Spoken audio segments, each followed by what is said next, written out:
Hello and welcome back to Schmindel Unlimited, the podcast for reviews, rants, and ramblings about books from our favorite way to get books, the Kindle Unlimited universe. I'm one of your hosts, Amity. I'm Lauren. And I'm Steph, and today we're going to be talking about the 100 Years of Lenni and Margot, a summer beach read, which wasn't really a summer beach read for me. No, me either. I have thoughts on the type of summer read this could have been, but I'll save those for later. But it is now summer. How's everybody starting off their summer? I am just relaxing, getting things done around the condo, and that's pretty much it. Dog sitting. It hasn't really changed much for me yet. Lauren, who doesn't work the educational life, just has regular life. I've gone from season of crazy, insane schedule to what someone would maybe consider a normal work schedule. I caught a fish. Oh, I went exciting. fishing. So before I leave Florida, my friend took me fishing, and I caught a fish. I've been fishing before many times, but I had never successfully caught a fish. And so that was the purpose of this particular outing, was go and catch a fish. So I was so excited because I did it. I officially caught a fish. I must say that fish it wasn't you holding it far away from your body to look bigger. It was a big fish. It was a big fish, and I had to work really hard for this fish. Use those arm muscles. Yeah. Well, so it was like my very first or second cast. It was right away. I was like, man, we're just gonna, wow. He's going to be able to work a whole day at work. But we stayed out. But one thing I figured out through catching that particular fish is that I guess the handedness, where you reel with your left hand and hold it with your right. Yeah. I am opposite. And so it was very hard for me. Like, my left hand just has great grip strength. I can hold a lot of stuff with it, but it doesn't like to do any. It'll hold something, but it doesn't want to, like, even just the reeling was so hard for me to, like, turn, because my right hand wanted to do it. So that was a new and difficult but super fun thing that I did. No reading on that boat. No, found that summer beach read. Yes. But let's talk about the book that we're kicking off our summer with, which is a little bit different for us. This was a change from our typical, but still within the KU. Much different. It reminded me of, like Tuesdays with Morrie. Like, no, Yes. what was that book? Like, everybody read. I think The it was Five like, People You Meet in Heaven. Yes, the Five The People same You Meet, author yes. as Tuesdays with Morrie. It was Yes. a very thought-provoking book. It Yes. was. It was a little, I will say, the summary is going to be a little challenging because this book jumps around quite a bit between characters, timelines. So I'm going to do my best here. All right, so let's get into it. We start out in Glasgow in about 2014. Yes. And this book takes place in England. Yes, and we're introduced to Lenni, a teenager, and the timing of how old she is wasn't quite clear. We come to find out she's 17 years old, has a terminal condition, which we are never told what that terminal condition actually is, in the hospital, and the other main character is Margot, who she meets a little bit later, like 15% into the book. Yeah. And Margot is 83 years old, also in the hospital for a terminal condition, which we later learn is some sort of cardiac issue. So was she in for a terminal condition, or was she in for heart surgery? We learn later it's heart surgery, but again, lots of vague descriptions in the book that makes you kind of piece things together yourself and come up with your own conclusions until you're like, get later, and just kidding, this is actually what happened. Yeah. So Lenni and Margot kind of strike up a friendship. There's an art room in the hospital where they meet, and they decide to do the 100 years of Lenni and Margot, because you add their ages together, they're 100, and they're going to paint a story from each of their years. I think we'll start with Lenni's story. Yeah. So Lenni's story is really short because there's only 17 years of her life. It kind of starts out, she's born in Sweden. Yes. And then I don't remember how old she was when she moved to the UK. No, because they don't really talk about her moving to the UK. Yeah, we just know she does at some point. And her story very much goes in different directions. Like, one one chapter she's like really young, and then another one she's in high school, and then it's like hers wasn't as sequential yes. as Margot's. Margot's was very sequential. So we kind of learn about Lenni's history. Her mom, we're assuming, had some mental health issues, ends up leaving her dad, and this scene was really sad when her mom comes to say goodbye. Yeah. Lenni refuses to come out of the room.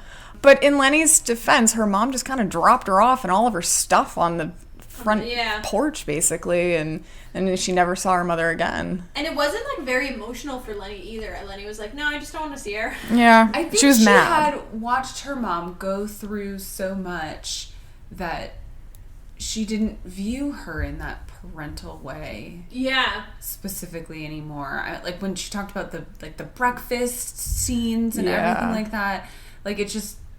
That's the lady who I'm supposed to love as my mom, but she has been maternal in so long. And Lenni, the entire time, I never felt like she was a 17-year-old. No. Like, never in my head. She seemed younger. To me, I don't know. She seemed older to me. Like, the way she talked about other people. A mix. Like, she definitely had such a mature understanding of people and appreciation for all of their personalities and things like that, but also in just how... usable is not the right word, but how, in and out of their life, everyone seemed to be very equally important to her. Kind of like, in the juvenile, like, oh, I just met you and we're You're my best friend. Yes. Like, it reminded me of that. So I see that, but she had definitely an old soul. Yeah. Yes. The way she handled situations, I think. Like, I don't think I saw her as a 17-year-old until she's talking to Father Arthur about, like, dying, and that's when she, like, is like, you can tell her nervousness about it. But besides that, when she's talking to the nurses, or when she just, like, straight up goes to the nurse, like, I need to go to the chapel. Mm-hmm. She's very... And Father Arthur is a very important character to Lenni. He's the pastor of the church chaplain or something. The hospital chaplain. And they started like a friendship. Initially, gives him some very difficult questions. And he handles it really well. I think, does. Spoiler for later in the episode, but he was my favorite character. He was, mine too. Yeah, I loved him. So then... I think Margot kind of goes through her childhood a little bit. They end up moving to Glasgow at some point. And, you mean Lenni? Yeah, sorry, Lenni. And then she gets sick. Her dad takes her to the doctor, and they're with the consultant. And Lenni, they're getting bad news. We don't know what the news is, but her father just goes stark white, is how he's described. And I thought he died then. Because... during her time in the hospital where she meets Margot, her father is never mentioned the entire time. Yeah, he never comes and visits her. Like, she doesn't have any family that comes and visits her. Not at all. Her and whoever. Yeah. We later find out that Lenni told her dad, because she didn't want her dad to kind of watch the way her mom kind of drifted away. Yeah. She's talking about being underwater. She keeps, like, referencing underwater. Yes. So she didn't want her dad to witness her declining in that way. She said he could come back, like, for her final day to say goodbye. And that's about it. And that's it. So that's why he's never in the book. And he is my least favorite character because of that. Yeah. You're the parent in the room. I mean, you would... Why? But you're also dog owners. Yes. Like,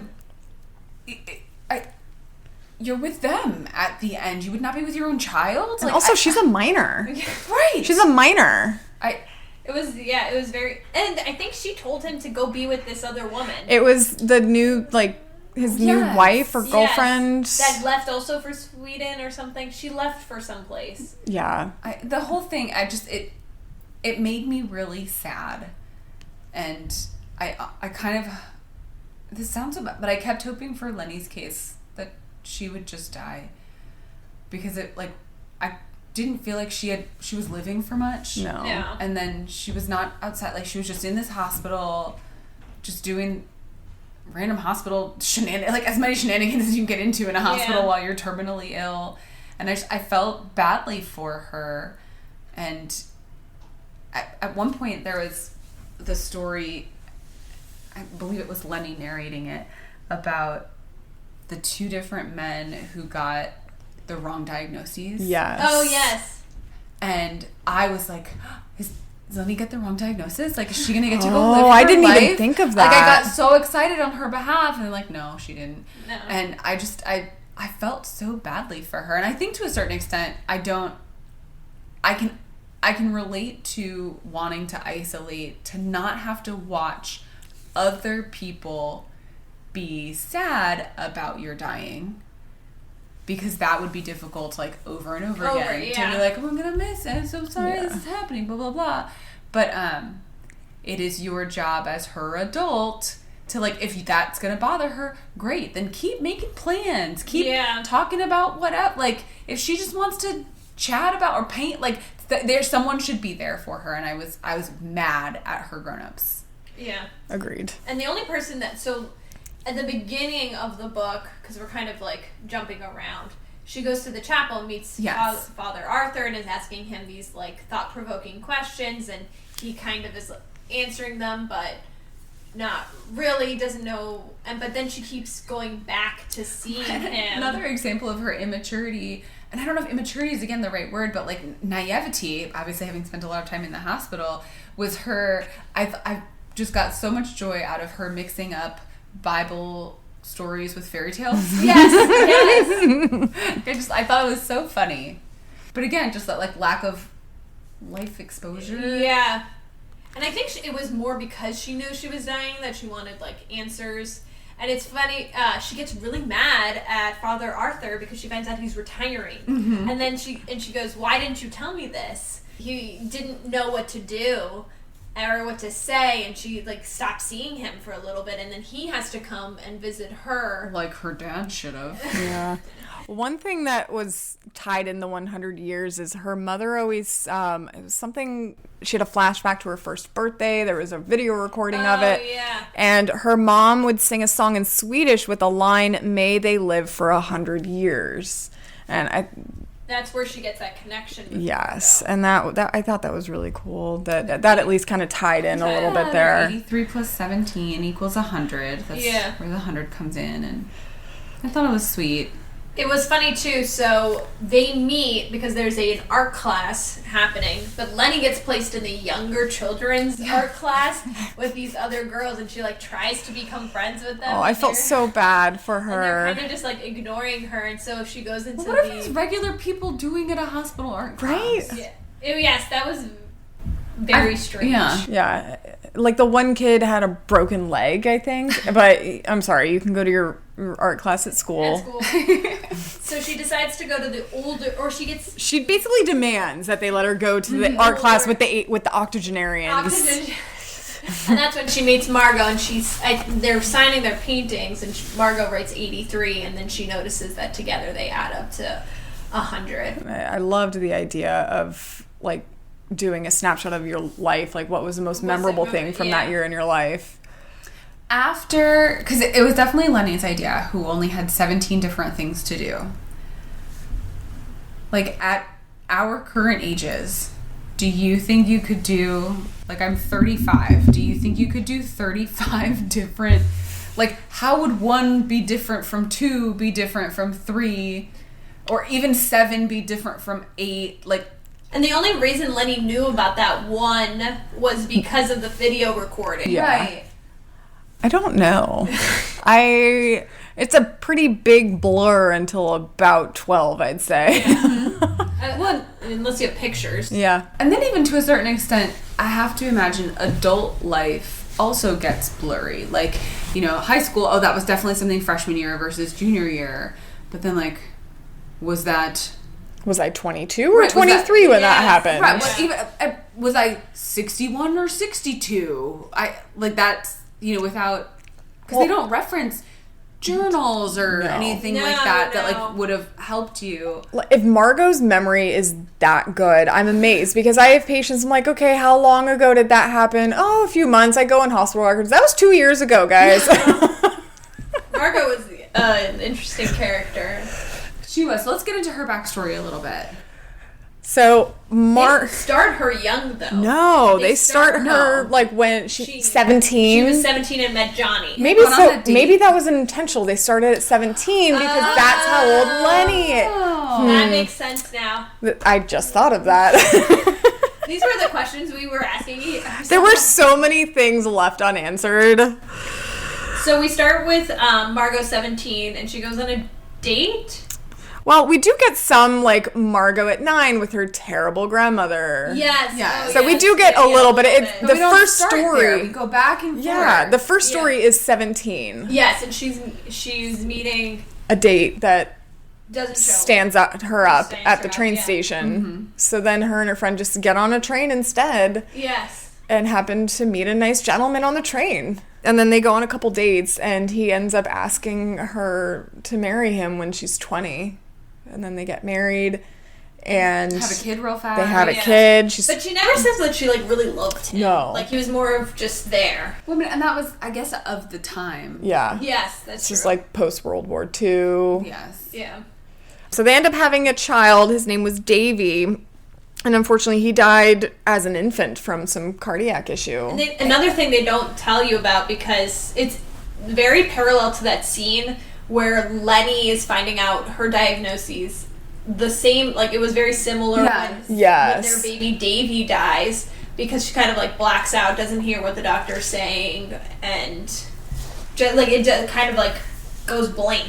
She ended up having super like clear. a migraine, and she couldn't see Yes, anything right. while her baby is dying in her arms. Yes, and Lenni stopped hearing and kind of, like, blacked out when she was getting her, so it True. was, Yeah. so. So Margot's husband ends up leaving her because it's just too difficult after their baby died, and he had the same color eyes as her, and that was like the last words he said before he left the house. And she wants to, like, report him missing, because she has no idea where he is. Yeah.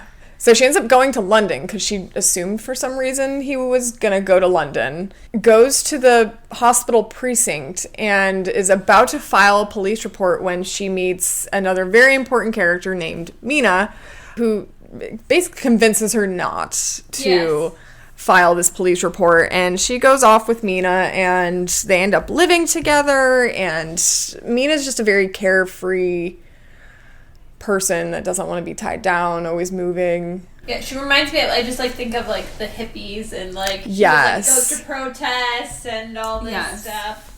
And she works at a medical school as a typist, and then they keep trying to break out the animals that are tested on Yeah, for the like medical her school. friends. Yeah. So she's been arrested a couple times. Margot ends up getting arrested once and then says never again. Yeah, she kind of has, like, a flashback. Yeah. She doesn't want anything. And then we kind of flash back to when Margot's 9 years old. And it's like during World War II, and her the terrible grandmother is So in this book, many of the characters are referred to by not their specific names, just like their relationship or something. And my least favorite grandmother is, I think, my favorite character. Or new nurse. I was like, what's her name? Like, you reference her a bunch of times. We could have just had a name here. It's up there with Rick Astley the dog. Oh, I love that character. What are your thoughts on the scene where the grandmother is in the bomb shelter? Yes! Peeing in the bucket, and she's like, I thought you guys were out. And we're like, the sirens are going off. Where did you expect us to be? Well, I found that scene very confusing because she came in her towel, and like, we wouldn't have stopped for clothes. I know. And then they're still standing outside of it watching the grandma finish up. So could you have maybe dumped the Pee? outside before shutting us in the dark? With the urine? Yeah. I mean... I felt for them. And it was interesting juxtaposing this with some of the other books that we read. And in episode 2, when we read the Things We Left Unfinished. Yes. Yes. Things We Left Redesigned. No. The Things We Left Unfinished. And, I just continue. I feel like, man, we just keep running into World War II. Yeah. We have to get different times. I was thinking the same thing. Because then her father comes back with PTSD, and I feel like there was kind of a little bit of similarity between Margot and Lenni with their parents having mental health issues. Yeah. Mm-hmm. So they had very similar backgrounds, just at different times. Yes, and then poor Margot dealing with basically PTSD with Of her husband child. again. Yes. Her child dying, her husband leaving her. Yeah. Her life was really sad It was too. hard. Yes. She had a hard life. Yeah. And what I wondered, is not were their lives that bad, because that sounds bad, but they very much focused on the horrible things that happened. Yeah. And was it... Yeah, they weren't thinking about the good parts. Right, like, was that a little bit of, like, some art therapy for them? Was that just... I mean, like, their lives... I'm sure there were some good things. I don't know. Both of them just had very sad lives. Like, it... Although this was a book that made you think, it wasn't a book that was joyful. No. Like, not a summer beach read. No, definitely not. What was interesting to me is I felt like they never got... Nobody told them anything. Like, nobody explained things to them. Like, they just kind of left. Like, in ways they understood. Yeah. And, yes, exactly. Nothing was like, hey, this is why this is happening. Yes. Or, you know... Like, Johnny's reason for leaving was you have his eyes. Yeah. Like, that's not a reason. No. Like, she was also struggling with the death of their child, but she's not leaving you. No. So we continue on, and Margot and Mina, they lived together for a long time. Yeah. And they, like, kissed. Yeah. Margot told Mina that she loved her. Yes. But Mina then was confused because they have beds, but they're separated. And then Mina ends up kind of dating the professor, much older married man. And then Margot, at some point, they go to a protest. Mm-hmm. The professor leaves. Yes. Because I'm assuming because he didn't want anyone to see him there with another woman. Like sunglasses and stuff. And Margot finally confronts Mina, like, what are you doing with someone that you don't actually love? Yeah. And then Margot ends up leaving, going back to somewhere else, like the countryside. But so they also, like, get hurt during this protest. She does, yeah. Yes, and they're on the stoop together. She's just sitting there for hours waiting for Mina. Yeah, and then they're together, and and then Mina leaves, and she never. Or, like, I was under more of the impression that Mina left, not Margot, and then Margot was like, "Then fine, I'm leaving too." Well, because Margot was sitting on the stoop with all of her luggage, waiting for Mina to come back after the protest. Mina was there with her.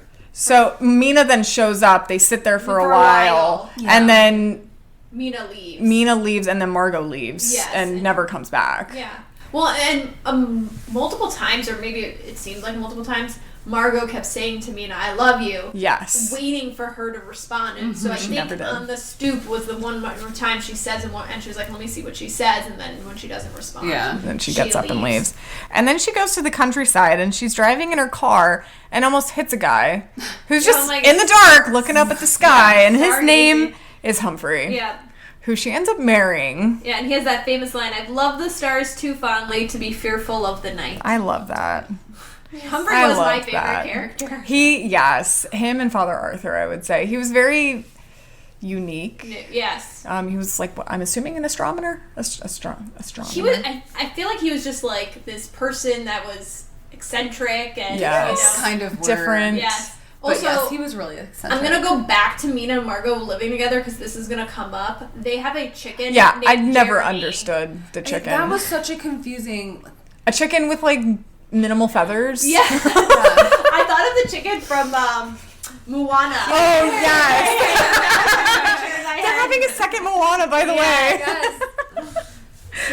So Margot ends up marrying Humphrey and invites Mina to the wedding. She never gets a response letter. So and that's the only person Margot invites. Yeah, it was so sad. And she does come to the wedding, though. Heavily pregnant. With the professor's baby, surprise. Yeah. And the professor is not going to be involved.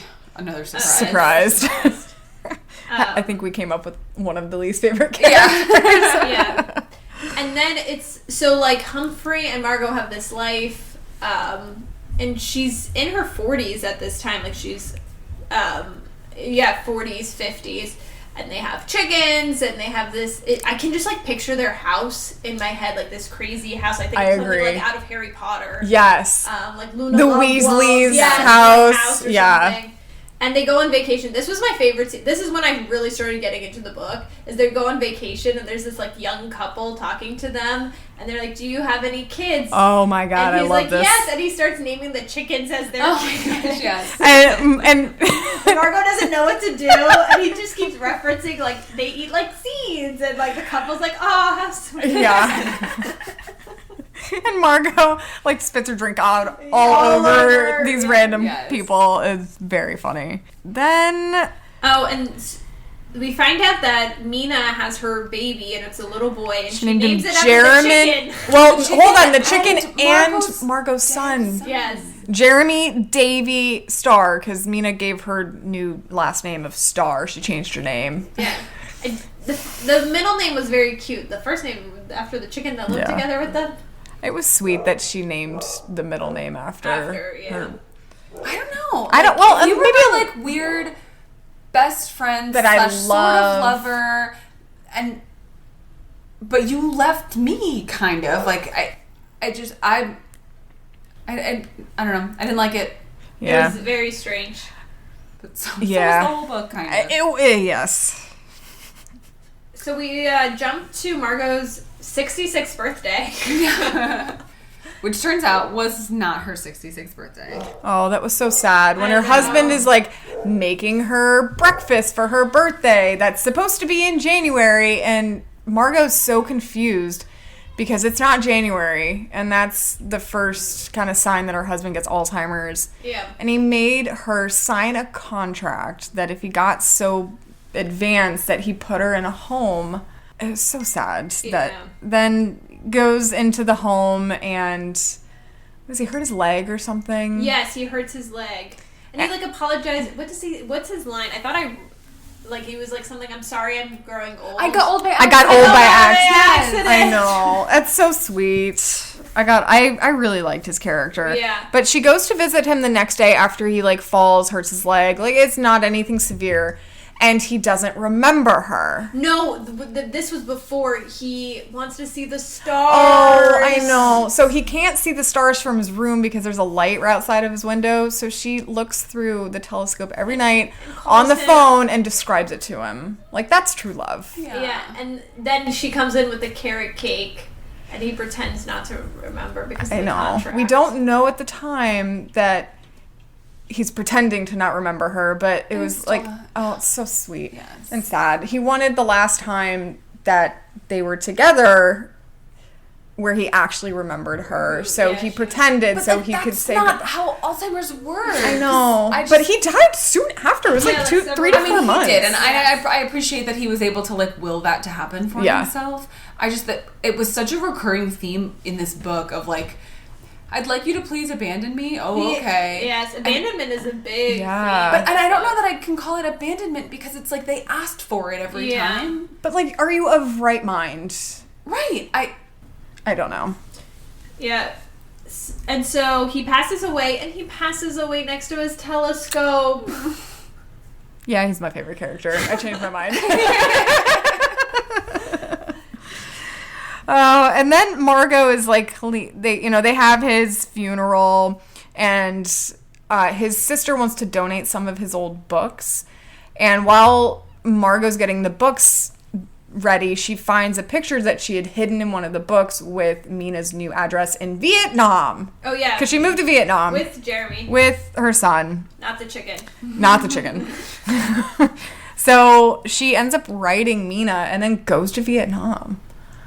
Which, that's a very long ways away. So, and then do we jump back into the hospital? Very jumpy. It's very jumpy. It's going like one to the other. I audiobooked the last half of this book, and I will say, normally not an audiobook fan, but they had a different Margot back then voice. Oh, wow. And so it made it much easier for me to remember who was narrating because it was the different voices, and I appreciated it. And either it was the same one person who did very good at differentiating their voice, or it was multiple narrators. And it really helped a lot, but it was still difficult to follow, even with that. Yeah. So this is like where the point they have like 100th birthday because they've done the paintings, and Lenni's not doing so well. Lenni's not doing well. We don't really know, but she's like on a breathing tube, from my understanding, coughing a lot. Yeah, something lung related. Yeah. And they're having all the nurses helping out with Margot so that she can have this 100th birthday. So they show up with the birthday cake, and Father Arthur is there, and she references the song that her mom sang from Sweden. Yeah, it was really sweet. This is where in the book the point of view, which was majority Lenni listening to Margot's stories, switches over to Margot because Lenni doesn't make it and passes away. And it was sweet that Margot and Father Arthur were there, like, until the end. Yes. And her father does show up, too. Yes, he does. He shows up to say goodbye. And a little bit late. And he shows up with, I'm assuming, his new wife, and they're pregnant, and Lenni's one sentence that he says to his dad was, "You kept your promise. Like, you didn't show up until the last second when I told you could, and you went off and you found her, and she won." I still hate it. I know. Not a fan. But then we dip into Margot's point of view. Yeah. And after Vietnam, she goes to finally visit her son's gravestone because she hadn't been since they buried him. Yeah. And she sees a little candle that was left there. So she's assuming it was Johnny and kind of waits around for a long time, multiple days. But then it jumps into her going into an old person's home. Yes, and she's like eating breakfast, and she thinks she sees Johnny. And it turns out to be his brother. Yeah. Johnny had died a couple years before, and they make it sound like he had his own family. Yeah, they don't tell us specifically.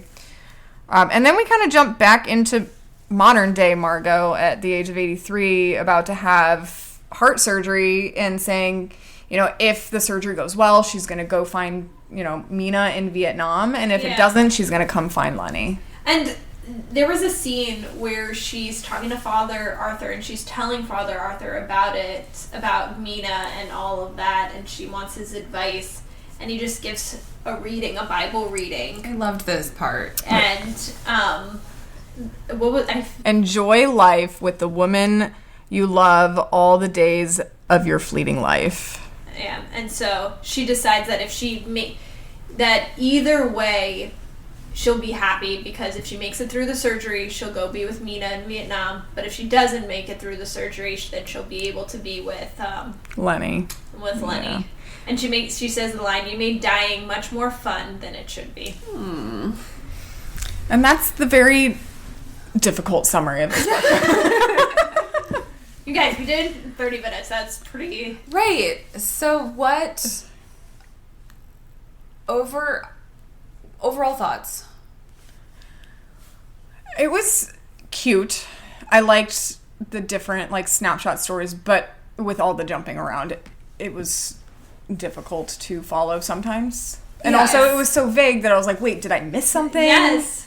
So I was kind of going back, and I'm like, no, I didn't miss anything. We did a lot, the three of us did a lot less talking about the book during the reading of the book. Yeah. And I actually think this would be a great book if you were going on a girls trip, like a multi-generational girls trip, or just a family trip, and you wanted something to do to kind of bring everybody together. I thought this would be a great simultaneous read and discussing along the way. If there's book clubs that we'll read chapters 1 through 16 or whatever, and then discuss it in chunks. Yeah. I think this would be a really great book for that, because even as we were walking to record, and I was like, oh, you felt that way too, looking at their notes, yes, I also found that confusing, and I craved that a little bit along the way. Yes. Yeah. And I think that would have enhanced the overall book experience. Yeah, it took me a little bit to get into the book,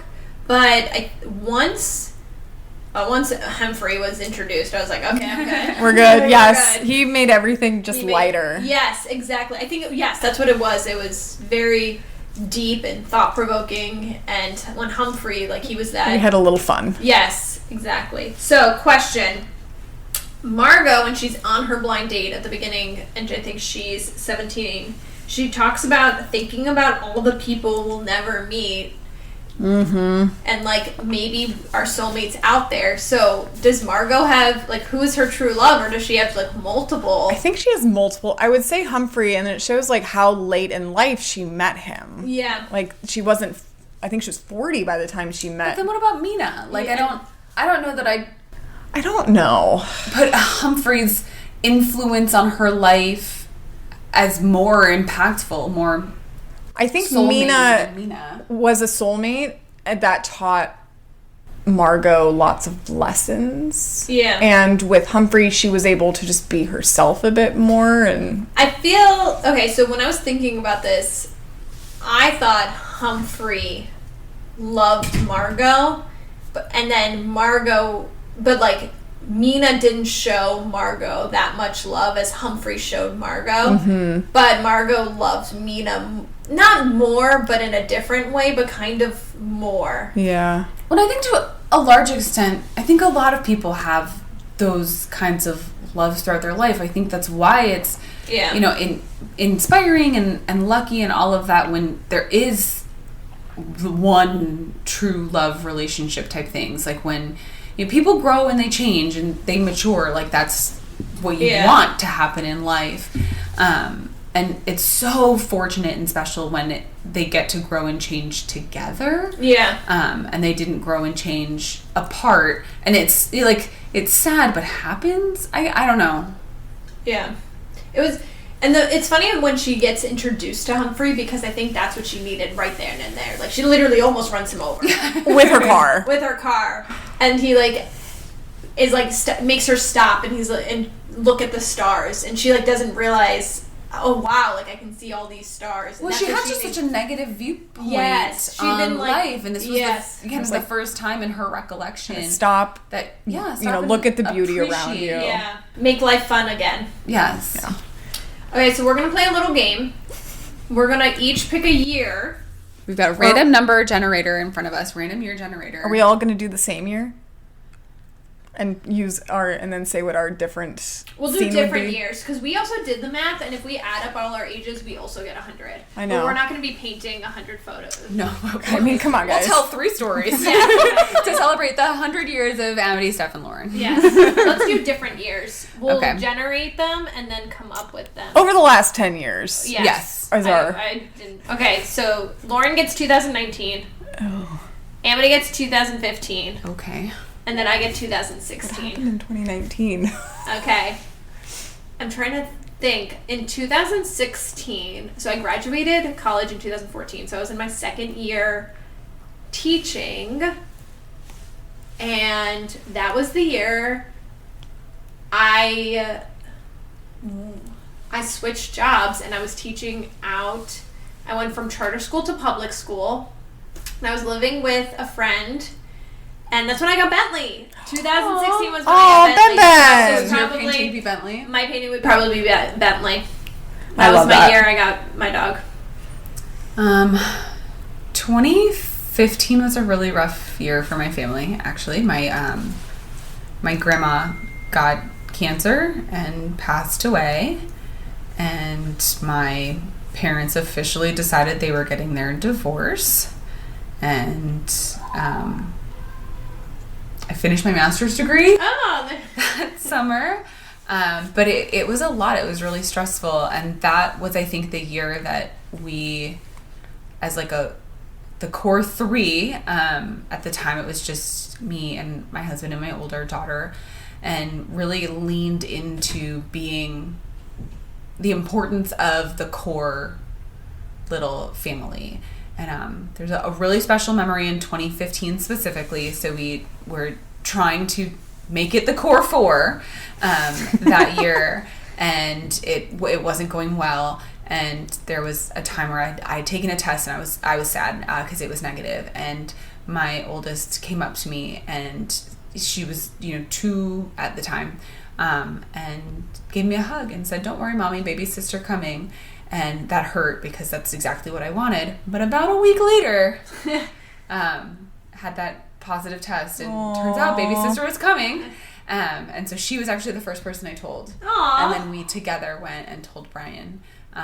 That's so sweet. So if I think about like the most special thing that happened in 2015, it was like I think that whole journey, but I'd probably do some sort of painting of like 3 cuddling heads and a stick.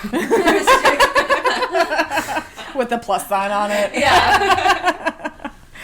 So I had 2019, and this was me graduated from grad school. Yeah, this was recent. Yeah, into my job. And this was the year that I went on like a mother-daughter trip with my mom. That's so fun. Yeah. You should have read this book. I know. So my mom and I went to Paris, and you know, my mom and I, of course, like the normal mother-daughter relationship when you're younger. And this was like the start of us kind of having mutual things that we enjoyed. Yeah. And it was a solid 10 days in Paris with my mom. Lots of walking. Yeah. And it was a very memorable trip. I think it's something I'll always remember. And it was really cool. Like, I'm going to Paris with my mom. Yeah. Like, it was a lot of fun. Like, Dad didn't go. He went somewhere with my grandpa. They went to South Africa, so he had a great time. Yeah, it was fine. Mom and I were like, we're not going to go to South Africa. So we went to Paris. And, like, at one of the Airbnbs I found, I surprised her because we got there a couple days early because there was a hurricane coming. Oh. So we got our flights changed and we went early. So I found this Airbnb that was a block from the Eiffel Tower. Oh, that's so cool. It was incredible. And the guy who had it, like, his kind of connected. There was, of course, a locking door. And, like, one of the mornings he made us pastries and just kind of told us about his life. It was so neat. And then we moved over to the hotel we were initially going to be at, but we got to see like everything. That's so fun. We went in the catacombs. We had all the great food. Steph's mom, who is from France, gave us all the recommendations, and we went to her hometown. Yes, we took the train. Lauren came over because my mom grew up outside of Paris. And so Lauren came over, and my mom, I think, gave her a book and a list of all these places. Hold on. Your mother's trying to like tell me the places to go, and with her accent I'm like, I have no idea what you're saying. You need to write this down. Yeah, my parents actually met in Paris, and so I think my dad got into this conversation too. Yeah, I mean, so we went to the souffle place. Yes. And my parents are going this summer. Oh, really? Yeah, so they're gonna go to the souffle place and like the place to get the hot chocolate, and it was great. It was a lot of fun. Okay. Yeah, so that I would paint the Eiffel Tower with my mom. With pastries. Don't get me started. I really want one. So, rating out of 10. This is hard. I know. I did think it was, like, thought-provoking, and, you know, I got into it, and I think I understood the story more when I finished the story. Yeah. Agreed. You know, and talking about it with other people. So, I'm going to give it a 7.8. Oh, wow. I'm going to have to get out my calculator. I know. Steph, you're not making this easy on us today. I'm going with a 6.5. I think it was, like, thought-provoking, but I won't say it was life-changing in a way that some of the more thought-provoking books that I've read have been. Like, it's not one that I'm, like, looking back on for life lessons, per se. I'm going to go with a 7. Okay. So, is that 7.1? Yes. Because Steph throwing out the 7.8 over here. So, yeah, our average is a 7.1. That's not bad. No. So, our next book is going to be an actual summer book read. It better be. Because we need some lightheartedness. Yes, we do. So, we're reading The Summer of Broken Rules by K.L. Walther for a bit lighter. Yeah. A bit lighter, a bit more summer appropriate. For whatever kind of vacation you're taking, whether or not it's a multi-ladies trip or not. Yes, and this is the last time the three of us are going to be together because Amity's officially moving. This is not the last time that the three of us are going to be together. We're currently sitting on the empty floor in her bedroom. Yeah. No, we will get together and we have to plan a trip, maybe around a book or something. Oh, it better be. Yes. Let's do that. A race and a book. Yes. Love it. I will wait with your stuff at the end of the race, like usual.